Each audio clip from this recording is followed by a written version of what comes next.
Hello दोस्तों, एक बार फिर से आप सभी का स्वागत है एजुकेशन बाइट पर।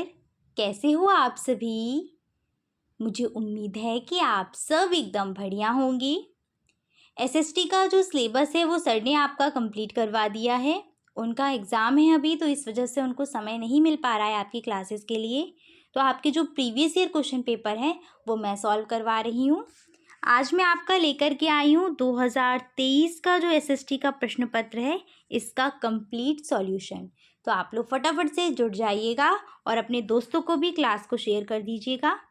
शुरू करते हैं, और उससे पहले मैं आपको एक छोटी सी जानकारी दे दूं कि आपका जो एसएसटी का पेपर है कितने मार्क्स का होगा।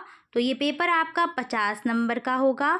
साथ साथ कितना समय मिलेगा आपको, तो 2 घंटे का समय इस पेपर में मिलेगा।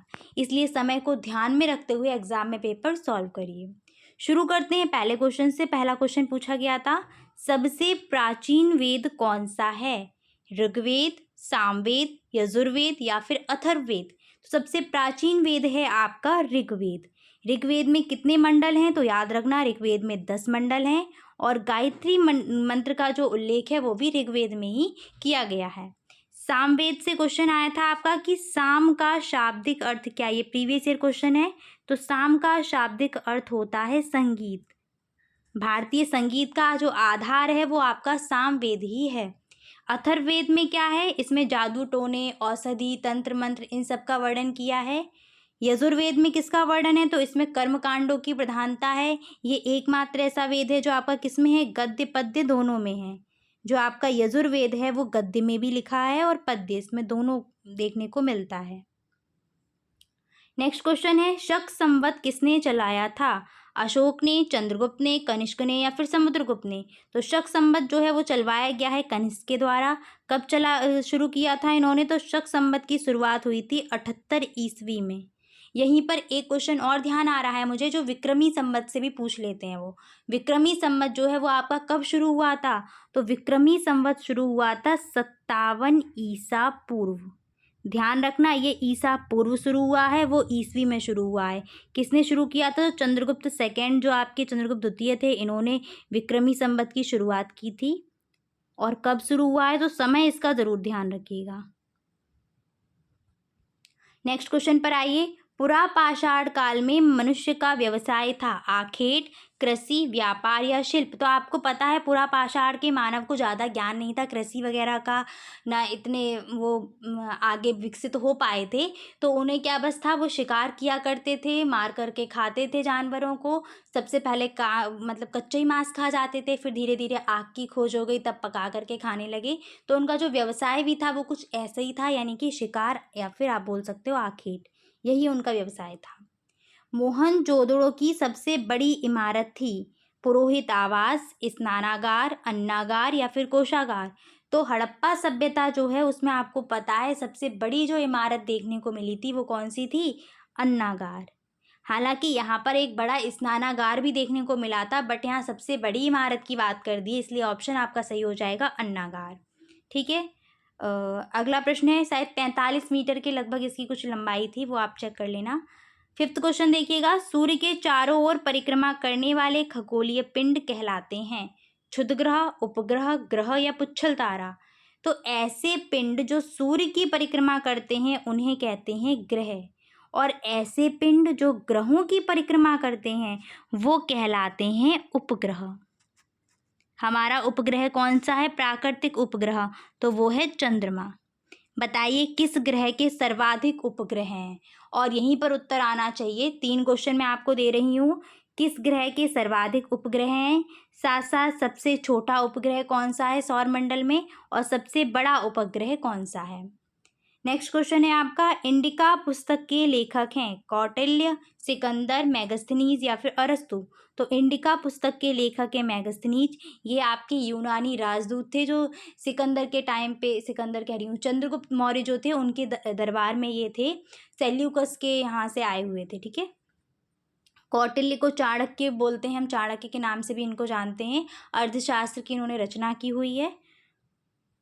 चलिए बता देती हूँ, सबसे छोटा जो आपका उपग्रह है वो है डीमोस, और सबसे बड़ा उपग्रह है गैनीमीड, जो कि आपका बृहस्पति ग्रह का है। अगला प्रश्न है, पहिए का आविष्कार हुआ पुरा पाषाण काल में, मध्य पाषाण काल में, नव पाषाण काल में या धातु काल में? तो पहिए का जो आविष्कार हुआ है और उसके साथ साथ इसी काल में आपका कृषि का भी प्रारंभ हुआ था, तो वो है आपका नव पाषाण काल।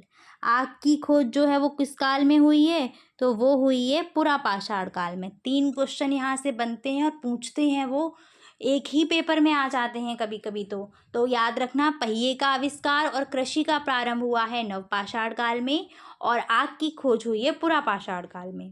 क्लियर है सभी को? चलिए आगे बढ़ते हैं नेक्स्ट क्वेश्चन पर। कुतुबनुमा का आविष्कार किस देश में हुआ? चीन में, मिस्र में, यूनान में या भारत में? तो कुतुबनुमा का जो आविष्कार है वो किया है चीन में। तो चीन में हुआ है। कुतुबनुमा है क्या? तो ये आपका एक दिशा बताने वाला यंत्र है, जिसको आप दिशा सूचक यंत्र भी बोल सकते हो।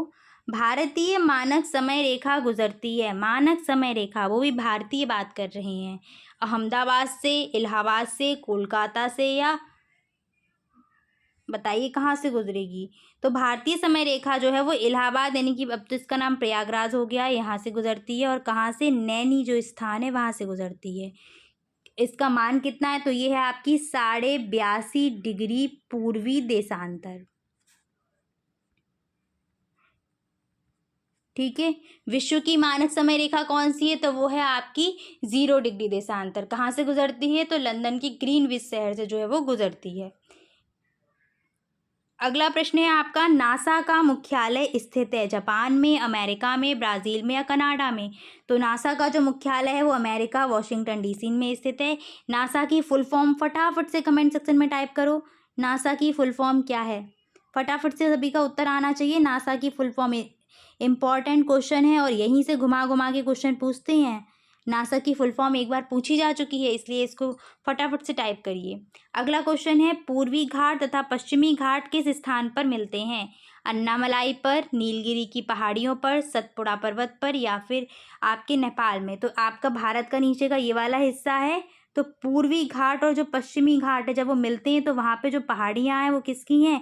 नीलगिरी की पहाड़ियाँ हैं। ठीक है। और नीलगिरी की पहाड़ियों में सर्वाधिक जैव विविधता जो है वो पाई जाती है। अगला आपका प्रश्न क्या है? नेक्स्ट क्वेश्चन, ग्रेट रिफ्ट घाटी किस महाद्वीप पर स्थित है? कौन सी घाटी? ग्रेट रिफ्ट घाटी। तो बताओ कहाँ पर स्थित है? ग्रेट रिफ्ट जो घाटी है वो आपकी अफ्रीका में है, उत्तरी अमेरिका में है, यूरोप में या फिर ऑस्ट्रेलिया में है? तो ये है आपकी अफ्रीका महाद्वीप में। सहारा मरुस्थल भी आपको यहीं देखने को मिलेगा, अफ्रीका महाद्वीप में। कौशल महाजनपद की राजधानी है श्रावस्ती, वाराणसी, चंपा, कौशाम्बी? कौशल की राजधानी जो थी वो थी श्रावस्ती। ये महाजनपद वाले से क्वेश्चन है। और महाजनपद कितने थे? तो 16 महाजनपद को का जो है वो जिक्र किया गया है। 16 महाजनपद थे। इनका उल्लेख किसमें आपको देखने को मिलता है? तो अंगुत्तर निकाय में इनके बारे में जानकारी मिली हुई है। भारत की सबसे लंबी तट रेखा वाला राज्य है केरल, गुजरात, गोवा या फिर तमिलनाडु? तो भारत की सबसे लंबी जो तट रेखा है वो बनाता है गुजरात। और सबसे कम यानी कि सबसे छोटी तट रेखा आपको किसकी मिलती है? गोवा की। आपको पता भी है, इस प्रकार से आप देखोगे तो यहाँ पर कई छोटी सी जगह पर आपका गोवा है, छोटा है काफ़ी। तो आप समझ जाइएगा, सबसे कम जो तटरेखा बनती है वो गोवा की, सबसे ज़्यादा जो तटरेखा है वो किसकी है? सभी राज्यों में गुजरात की। नेक्स्ट आइएगा, ग्लोब प्रतिरूप है सूर्य का, पृथ्वी का, चंद्रमा का या महासागर का? तो ग्लोब किसका प्रतिरूप है, किसका मॉडल है? वो है पृथ्वी का। उम्मीद है कि आपके 15 के 15 जो MCQ क्वेश्चन है वो सही रहे होंगे। अब हम आते हैं अति लघुत्तरीय प्रश्नों पर। पहला प्रश्न है, महाभारत के लेखक कौन थे? फटाफट से आंसर करिएगा। महाभारत के लेखक कौन थे? बौद्ध धर्म के संस्थापक कौन थे? इन दोनों के उत्तर फटाफट से आने चाहिए। महाभारत के लेखक कौन थे और बौद्ध धर्म के संस्थापक कौन थे? देखिए, महाभारत के जो लेखक हैं वो हैं आपके महर्षि वेदव्यास। और आपको ऐसे ही उत्तर लिखना है एग्जाम में इसी प्रकार से, क्योंकि आपको पता है कि जो आपके शॉर्ट क्वेश्चन है उनमें लगभग आपको 30 शब्दों में उत्तर लिखना है। तो जितना पूछा जाए उतना लिखने का प्रयास करिएगा। और ऐसे नहीं कि बस एक वर्ड में लिख दिया महर्षि वेदव्यास। ठीक है, वन वर्ड टाइप मत लिखना, थोड़ा सा अच्छे तरीके से लिखना। बौद्ध धर्म के संस्थापक कौन है? तो बौद्ध धर्म के संस्थापक माने जाते हैं महात्मा बुद्ध। नेक्स्ट क्वेश्चन है, परिभ्रमण किसे कहते हैं? परिभ्रमण में क्या होता है कि कोई भी पिंड है, जैसे कि पृथ्वी है, तो पृथ्वी का अपनी ही अक्ष पर घूमते रहना कहलाता है परिभ्रमण। किसी पिंड का अपने अक्ष पर घूमना ही परिभ्रमण या फिर घूर्णन कहलाता है। जैसे लट्टू की गति आपने देखी होगी, ये लट्टू है और ये अपनी ही अक्ष पर, बीच में ये अक्ष है और यहीं पर एक ही जगह पर घूमता रहता है उसी अक्ष पर, तो ये कहलाता है परिभ्रमण। अगला प्रश्न है, भारत के 2 पड़ोसी देशों के नाम लिखिए। तो आप इसमें कोई भी लिख सकते हो, अफगानिस्तान, पाकिस्तान, चीन, जो भी आप हैं। आपके 9 पड़ोसी देश हैं भारत के, तो आप उनमें से किसी 2 के नाम लिख सकते हैं। देखिएगा यहाँ पर मैंने सारे पड़ोसी देश लिखे हुए हैं। बचपन से एमबी वाली ट्रिक पढ़ी होगी, तो बचपन में बा से आपका बांग्लादेश, च से चीन हो जाएगा, पन में क्या है, पाकिस्तान, पी से पाकिस्तान, यहाँ पर मैं लिख देती हूँ बचपन से MBA, ये ट्रिक आपको बताई होगी सर ने। तो यहाँ में देखिए BA यानी कि BA से क्या है आपका बांग्लादेश, CH से है चीन, पा से है आपका पाकिस्तान और N से है नेपाल। ठीक है, से कुछ नहीं है, M से म्यांमार, B से भूटान और A से अफगानिस्तान। इनसे क्या है, हमारी स्थलीय सीमाएं बनती हैं। जलीय सीमाओं में आपके 2 देश आ जाते हैं, मालदीव और श्रीलंका। मतलब कि सीमाएं नहीं, ये हमारे पड़ोसी देश हैं। ठीक है, और श्रीलंका से तो हल्का आपका वो बनता भी है, तो ये ध्यान रखना। कुल टोटल आपके 9 हो जाएंगे। स्थलीय सीमा जो बनती हैं वो तो आपको याद होंगे ही ट्रिक से। मालदीव और श्रीलंका को भी याद रखना। 2 लिखने को आए थे तो फिर आप 2 लिख देते। नेक्स्ट क्वेश्चन है आपका, सबसे छोटे महाद्वीप का नाम लिखिए। बताइए फटाफट से, सबसे छोटा महाद्वीप कौन सा है और अर्थशास्त्र का जनक किसे कहा जाता है।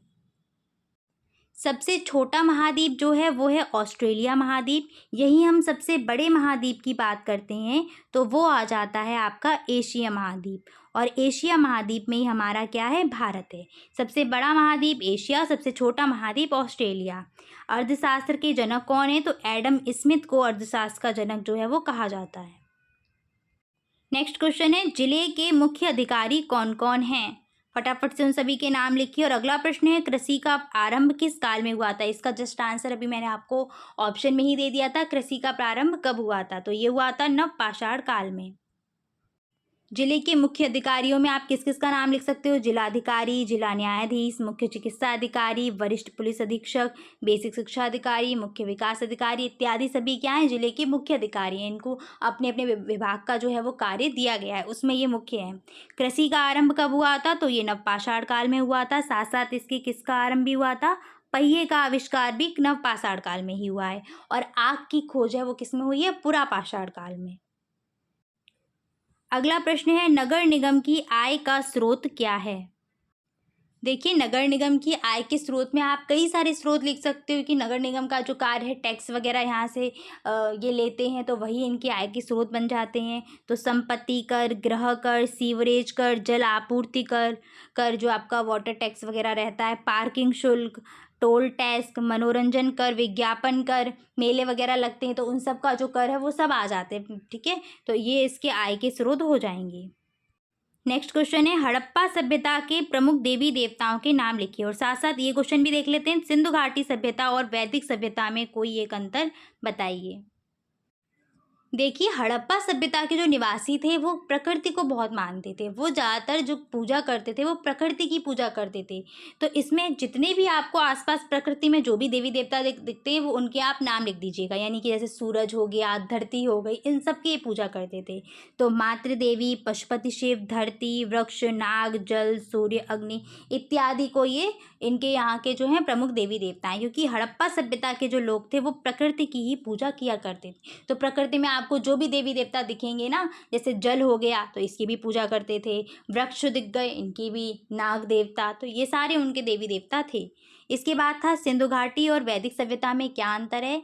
तो सिंधु घाटी सभ्यता और जब आप वैदिक सभ्यता को आपने पढ़ा होगा तो आपने देखा होगा कि सबसे पहला अंतर तो यही है कि जो सिंधु घाटी सभ्यता है वो एक नगरीय सभ्यता थी, जबकि जो वैदिक सभ्यता थी वो ग्रामीण स्तर की सभ्यता थी। तो वो ग्रामीण सभ्यता हो जाएगी। सिंधु घाटी सभ्यता जो है वो मातृसत्तात्मक थी, ये पॉइंट हटाइए। सिंधु घाटी सभ्यता जो थी वो मातृसत्तात्मक थी, जबकि वैदिक सभ्यता जो थी वो पितृसत्तात्मक थी। तो ये इनके 2 प्रमुख अंतर जो है वो याद रखिएगा। अगला क्वेश्चन है, पृथ्वी के किस भाग में सूर्य तप अधिकतम प्राप्त होता है? तो देखिएगा, सूर्य तप कहाँ अधिक देखने को मिलेगा? जहाँ पर सूर्य की किरणें लंबवत पड़ेंगी। ठीक है, तो जहाँ सूर्य की किरणें लंबवत पड़ेंगी वहाँ सूर्य तप अधिक देखने को मिलेगा। और ये आपको कहाँ देखने को ज़्यादा मिलता है? तो उष्णकटिबंधीय जो क्षेत्र है आपका, उसमें मरुस्थलीय जो क्षेत्र मिलेगा, उसमें सबसे ज़्यादा सूर्य तप जो है वो देखने को मिलेगा। सूर्य तप का मतलब है सूर्य का जो प्रकाश है, सूर्य का जो ताप है, वो सबसे ज़्यादा कहाँ मिलता है। नेक्स्ट क्वेश्चन है, विषुवत रेखा के को कौन सी नदी 2 बार काटती है? विषुवत रेखा जो है इसको कांगो या जायरे भी बोलते हैं। कांगो जो नदी है वो 2 बार काटती है। यहाँ मैं आपको 2 अन्य रेखाएं आपको शायद याद आ रही हो जो इम्पोर्टेंट है। एक है आपकी मकर रेखा और दूसरी है कर्क रेखा।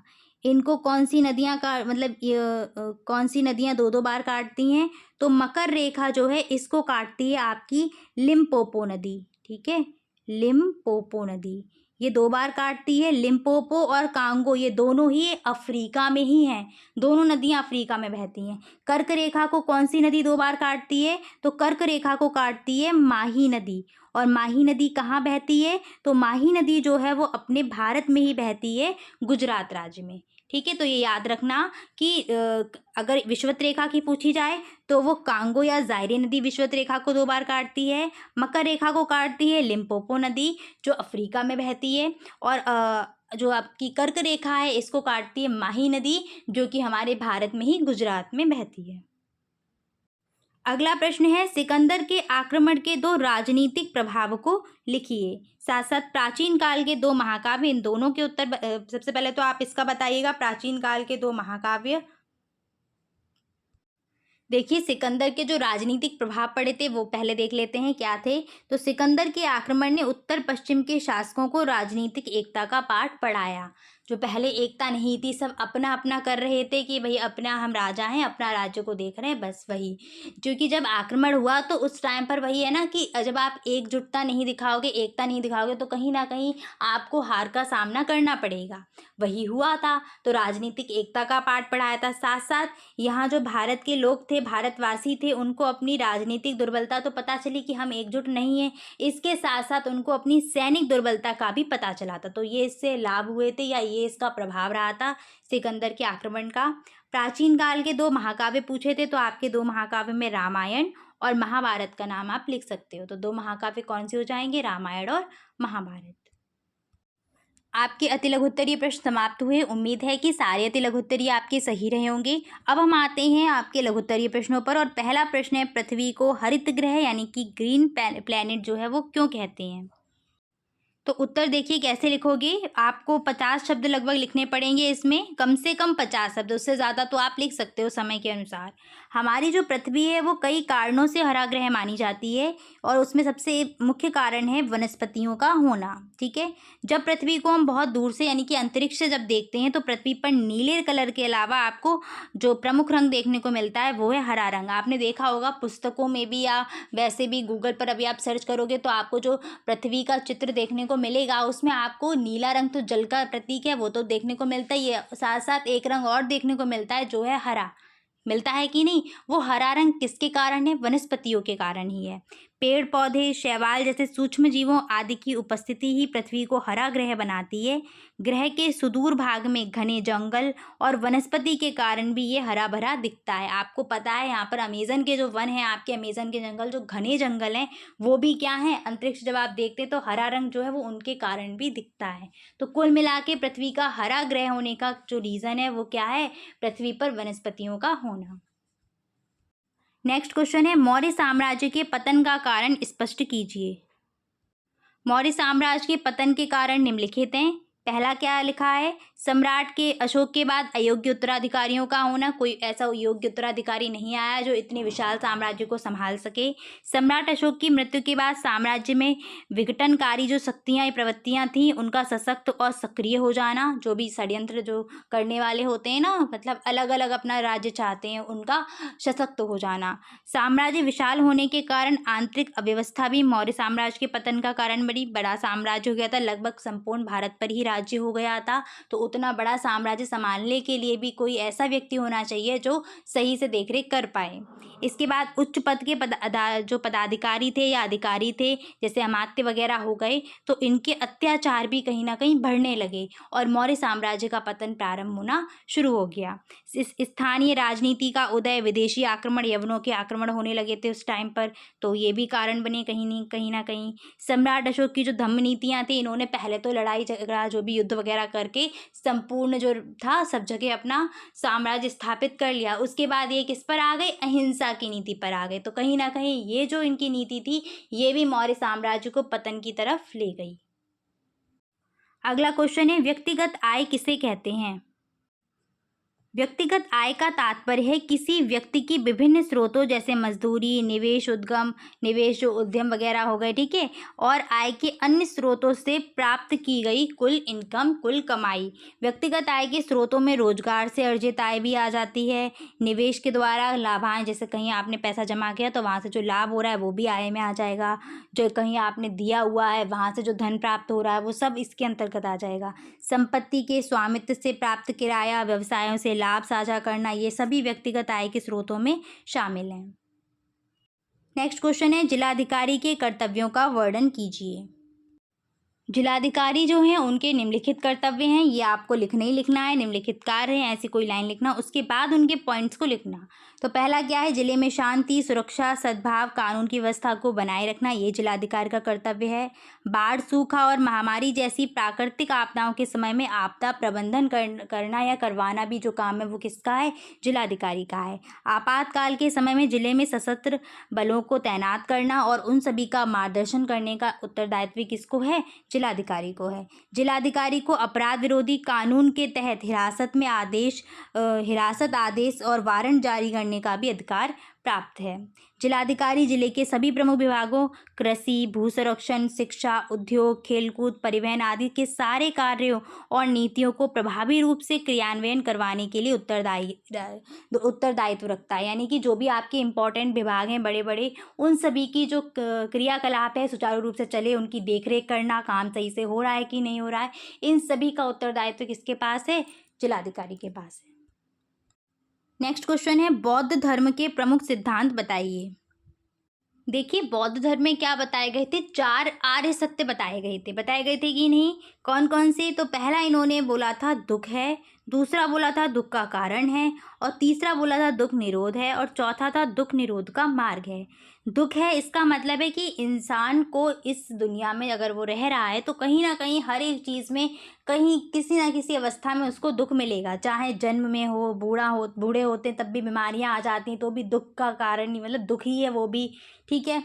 मृत्यु तो भी, मतलब सब कहीं ना कहीं आप देखोगे, अभी आप अपने आसपास भी किसी से बात करो तो किसी ना किसी बात से व्यक्ति परेशान ही होगा, दुखी ही होगा। तो दुख तो है संसार में, दुख है तो भाई उस दुख का कोई ना कोई कारण होगा। जैसे बीमार व्यक्ति है तो उसके दुख का कारण क्या हो गया? उसकी बीमारी हो गई भाई। तो इन्होंने कहा था दुख का कोई ना कोई कारण अवश्य होता है, और दुख का जो कारण है वो क्या है? तृष्णा, यानी कि इच्छाएं। कभी कभी कुछ ऐसे व्यक्ति देखे होंगे ना, आज उन्होंने क्या है, बाइक खरीद ली, अब बाइक खरीद के वो खुश तो कम है बल्कि आगे की उनको टेंशन है, सोच रहे हैं मेरे पास एक कार और होती, तो कहीं ना कहीं उससे भी उदास हैं, परेशान हैं, दुखी हैं। तो ये क्या है? इच्छाएं, जो मनुष्य की इच्छाएं वो समाप्त तो होती नहीं है, एक चीज़ मिली आगे और चीज़ चाहिए। तो दुख का उन्होंने जो कारण बताया वो बताया है तृष्णा, यानी कि इच्छाएं जो है वो दुख का कारण है। दुख निरोध है, यानी कि दुख जो है वो समाप्त हो सकता है, दुख से हम छुटकारा पा सकते हैं। और दुख निरोध के मार्ग भी हैं, यानी कि दुख से छुटकारा पाने के, दुख से मुक्ति पाने के उपाय भी है, ऐसा कहा गया था बौद्ध धर्म में। और दुख निरोध से इन्होंने उपाय जो हैं वो उसमें आपके 8 जो मार्ग बताए हैं उनको हम बोलते हैं अष्टांगिक मार्ग। चाहे तो आप वो भी यहाँ पर लिख सकते थे कि दुख से मुक्ति के 8 मार्ग बताए गए हैं, जिसमें आपका आता है पहला सम्यक दृष्टि, सम्यक संकल्प, सम्यक वाक, सम्यक कर्म, सम्यक आजीविका, सम्यक व्यायाम, सम्यक स्मृति और सम्यक समाधि। ऐसे 8 जो मार्ग है वो इन्होंने बताए थे, जिनको हम अष्टांगिक मार्ग के नाम से भी जानते हैं। नेक्स्ट क्वेश्चन है, अक्षांश और देशांतर रेखाओं में अंतर स्पष्ट कीजिए। देखिए, अक्षांश रेखाएं क्या हैं? तो अक्षांश रेखाएं वे काल्पनिक रेखाएं हैं जो पृथ्वी पर पश्चिम से पूर्व की ओर खींची गई हैं। जैसे ये आपकी पृथ्वी है, तो यहाँ से यहाँ जो रेखाएं खींची गई हैं वो कहलाती हैं अक्षांश रेखाएं और सब काल्पनिक रेखाएं हैं। जबकि देशांतर रेखाएं क्या हैं? तो देशांतर रेखाएं वे रेखाएं हैं, वे काल्पनिक रेखाएं हैं जो उत्तरी ध्रुव को दक्षिणी ध्रुव से मिलाती हैं। ये कुछ इस प्रकार से खींची गई हैं, उत्तरी ध्रुव को दक्षिणी ध्रुव से मिलाती हुई। अक्षांश रेखाओं की संख्या कितनी है? तो 181 है। और वहीं देशांतर रेखाओं की संख्या पूछी जाए तो वो है 360। अक्षांश रेखाओं की संख्या 181 कैसे? तो आपको पता है बीच में क्या है? भूमध्य रेखा। ऊपर आपकी 90 रेखाएं खींची गई है, नीचे 90 खींची गई, तो 90 कितना हो गया? 180। और एक भूमध्य या विषुवत रेखा को ऐड करोगे तो टोटल आपकी बन जाएंगी 181। क्लियर? नेक्स्ट क्वेश्चन है जीव मंडल या जैव मंडल को समझाइए। जैव मंडल को अंग्रेजी में हम क्या बोलते हैं? बायोस्फीयर। बायोस्फीयर में जो बायोस्फीयर शब्द की उत्पत्ति ग्रीक शब्द बायोस से मानी जाती है और इसका शाब्दिक अर्थ होता है जीवन। यानी कि जैव मंडल का शाब्दिक अर्थ क्या रहेगा? जीवन, यानी कि एक ऐसा मंडल जहाँ पर क्या हो? जीवन हो। तो जैव मंडल धरातल पर उपस्थित एक ऐसा भाग है जहाँ स्थल, जल, वायु एक दूसरे के संपर्क में रहते हैं। जैव मंडल पर जीवन मौजूद है और इसमें विभिन्न प्रजातियों के जीव जंतु जो हैं वो पाए जाते हैं। जैव मंडल एक ऐसा मंडल है जहाँ पर क्या है? जीवन है। और जीवन होने के लिए क्या क्या चाहिए? स्थल भी चाहिए, जल भी चाहिए और वायु भी चाहिए। तो जैव मंडल के अंतर्गत ही आपके तीनों मंडल आ जाते हैं। कौन कौन से? स्थल मंडल, वायुमंडल और जल मंडल। क्लियर हो गया? जैव मंडल कहाँ? जहाँ पर जीवन है वो है जैव मंडल। नेक्स्ट क्वेश्चन है भारत की प्राकृतिक वनस्पतियों का वर्णन कीजिए। तो आप सभी जानते हैं कि भारत की जो प्राकृतिक वनस्पतियां हो गई, यानी कि जो वन हो गए, वो कहीं ना कहीं वर्षा का अनुसरण करते हैं। वर्ष नहीं, यहाँ पर लिखना है वर्षा का अनुसरण करते हैं। और इसी आधार पर वनों को यानी वनस्पतियों को 5 श्रेणियों में बांटा गया है। उष्णकटिबंधीय सदाबहार वन, पर्णपाती वन, कटीले वन, पर्वतीय वन और मैंग्रोव वन।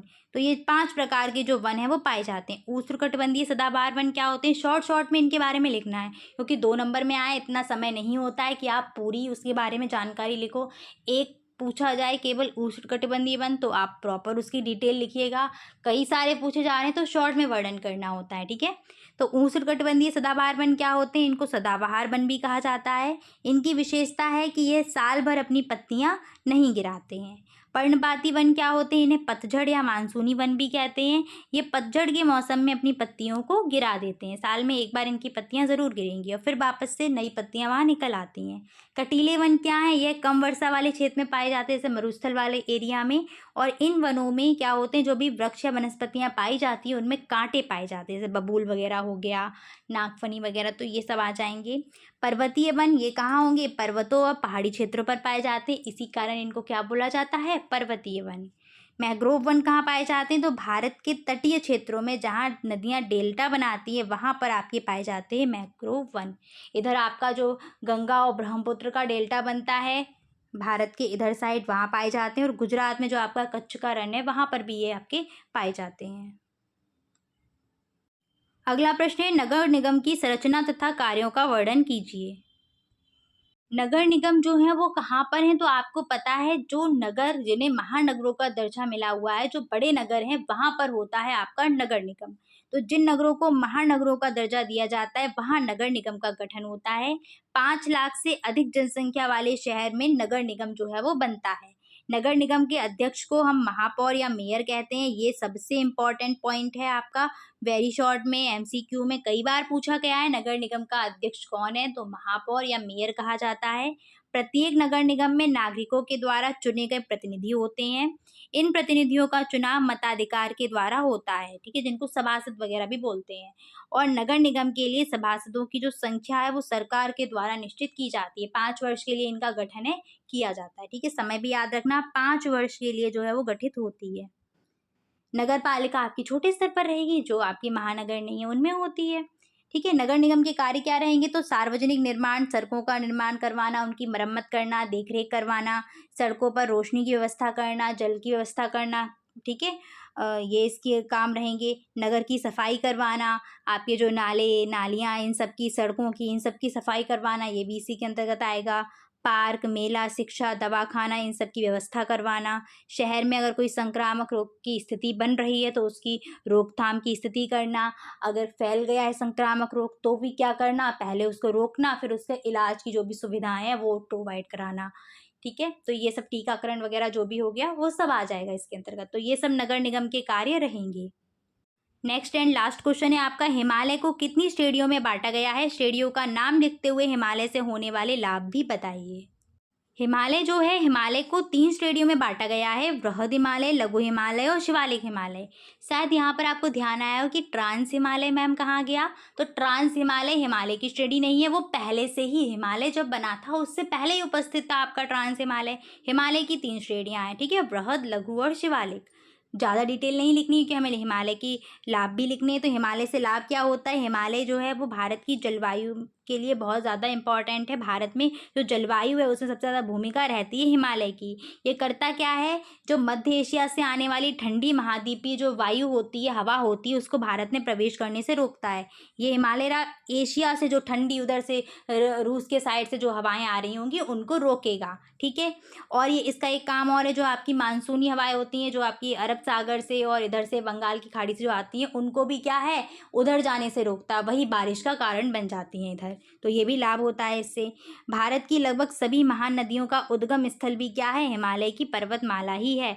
और ये जो नदियां हैं जब ये आती हैं इधर आपके उत्तर के भाग में, तो कहीं ना कहीं उधर से जलोढ़ मिट्टी जो है वो उसको लेकर के आती हैं। और जलोढ़ मिट्टी के बारे में आप सभी जानते हैं, कृषि के लिए बहुत अच्छी है, उपजाऊ मिट्टी है ये। तो कहीं ना कहीं ये हमारे लिए इसलिए भी लाभदायक है। उत्तर का जो आपका उत्तर भारत का विशाल मैदान है उसमें जितनी भी मिट्टी है वो कहाँ है, नदियों के द्वारा ही लाई गई है, इसीलिए वो उपजाऊ एरिया है कृषि के लिए। ठीक है, तो यह उपजाऊ मिट्टी के रूप में उत्तर भारत के विशाल मैदान में जमा हो जाती है।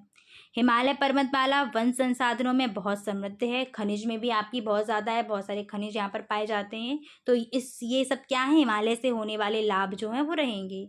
यहीं पर आपका जो पेपर है वो ये 2023 का कंप्लीट हो गया है। क्लास कैसी लगी आप सब लोग ज़रूर बताइएगा कमेंट सेक्शन में। चलिए तो इतना ही रखती हूँ, फिर मिलूँगी आपकी नेक्स्ट क्लास में। Thanks for watching and please like share and subscribe my channel. Bye bye, take care.